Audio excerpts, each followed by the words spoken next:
Yang keduanya, kita membincang secara panjang lebar persediaan kita menghadapi pilihan raya.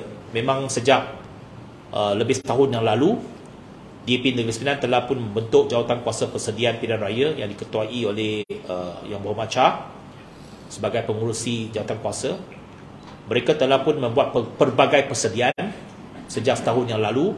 Pelbagai mesyuarat dan juga latihan telah diadakan, termasuk retreat, kepimpinan dan sebagainya telah pun diadakan.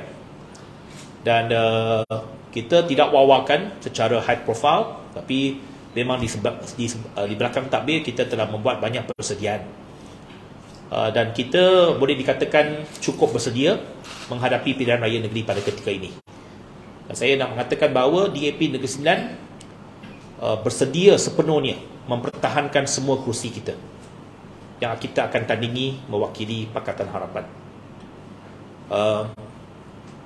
Kemuncak persediaan ini ialah kita akan adakan satu majlis makan malam besar sebanyak 250 meja pada 14 hari bulan Julai, di mana majlis makan malam ini mendapat sambutan yang cukup hangat. Semua tiket kita telah pun habis dijual dan kita berjaya mengumpul satu jumlah dana pilihan raya yang agak memberangsangkan. Jadi ini kemuncak persediaan kita pada 14 Julai, di mana akan ada satu majlis makan malam besar bersama penyokong-penyokong kita. Dan saya ucapkan terima kasih, mereka memberikan respons yang cukup positif, cukup baik. Tiket kita raris dijual sehingga kita tak dapat memenuhi permintaan ramai penyokong, sebab ramai yang nak beli tiket tetapi restoran itu hanya boleh memuat 250 meja. Jadi saya ucapkan terima kasih kepada semua penyokong DAP yang memberikan sokongan moral dan juga sokongan kewangan mereka untuk kita menghadapi pilihan raya negeri pada kali ini. Jadi kita juga membincangkan beberapa aspek dari segi persediaan, seperti kerjasama dengan rakan-rakan komponen, termasuk dengan pihak Barisan Nasional dari segi kempen. Dan sudah tentu saya telah pesan kepada Jawatankuasa Negeri, selain kita mempertahankan kerusi kita, juga menjadi tanggungjawab kita berkempen untuk menyokong dan memenangkan calon-calon daripada PH, daripada parti komponen PH yang lain, dan juga calon-calon Barisan Nasional.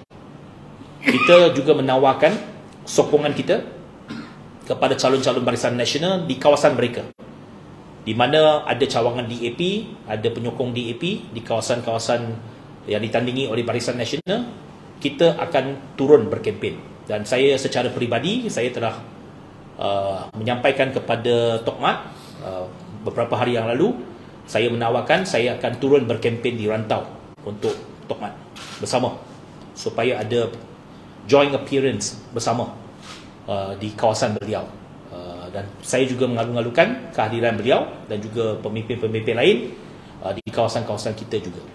Jadi ini satu semangat yang kita nak ambil dalam pilihan raya kali ini, berdasarkan kepada semangat kerajaan perpaduan, bahawa kita bukan sahaja berkempen untuk kerusi-kerusi kita sendiri, tetapi kita nak menangkan juga rakan-rakan yang lain, supaya harapan kita PH dan BN dapat mempertahankan semua kerusi penyandang kita. Itu misi kita di Negeri Sembilan.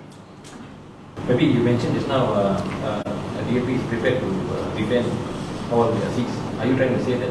Are you saying that you're defending all 11 seats? That's our position. I always say that we are prepared, but of course, the final seat distribution will only be decided between the chairman of Pakatan Harapan and chairman of Barisan Nasional. So I think we are prepared, but subject to the final approval and final decision. I do not want to overstep the power of the chairman of Pakatan Harapan. But as far as we are concerned, we will abide and we will respect the decision of the chairman of PH in terms of our number of seats to be contested. But we must have our own preparedness, and all our seats are fully prepared. Okay, at the local level. Okay, itu mesti saya tegaskan bahawa ya, kita mesti ada persiapan, persediaan yang cukup untuk mempertahankan kerusi-kerusi kita. Tapi saya tahu bahawa perundingan masih berjalan, belum muktamad lagi. Jadi kita akan hormati proses dan keputusan muktamad yang akan dibuat oleh Yang Berhormat Perdana Menteri mewakili Blok Pakatan Harapan. Jadi untuk list calon, untuk list ni macam mana sekarang? List apa? List calon. List calon. List calon tu belum dimuktamadkan lagi. Okay, saya dah nyatakan kepada Jawatankuasa Negeri tadi, yang pertamanya saya hargai setiap orang adun kita. Semua adun kita telah yang pertamanya menunjukkan kesetiaan yang cukup tinggi. Ini sangat penting. Bagi saya ini satu nilai yang cukup penting. Setia kepada perjuangan, setia kepada mandat rakyat. Ini mereka telah buktikan. Setiap daripada mereka telah buktikan. Tapi saya dah kata dalam mesyuarat tadi, dalam mana-mana pilihan raya perlu ada proses perlu ada proses rejuvenation ataupun proses perubahan supaya ada muka-muka baru dalam pilihan raya. Itu perkara biasa dalam setiap pilihan raya. Begitu juga untuk pilihan raya akan datang ini, akan ada muka baru. Jadi bukan semua penyandang akan dicalonkan semula. Tetapi ia tidak bermaksud bahawa penyandang itu tak baik. Saya katakan semua penyandang baik, semua penyandang setia. Tetapi ada faktor-faktor lain yang perlu kita ambil kira. Perlu ada muka baru, perlu ada penyandang yang perlu beri laluan, yang perlu dibesarkan untuk beri laluan kepada muka baru, supaya ada proses untuk kita membawa masuk wajah-wajah baru dalam calon kita. Itu proses biasa. Dan semua penyandang yang dihargai, kita akan menunjukkan penghargaan kita kepada mereka. Tapi proses untuk memberikan laluan kepada muka baru itu perlu ada. Dan setakat ini saya belum diputuskan berapa yang perlu bagi laluan untuk muka baru. Berapa muka baru belum diputuskan, tapi akan ada.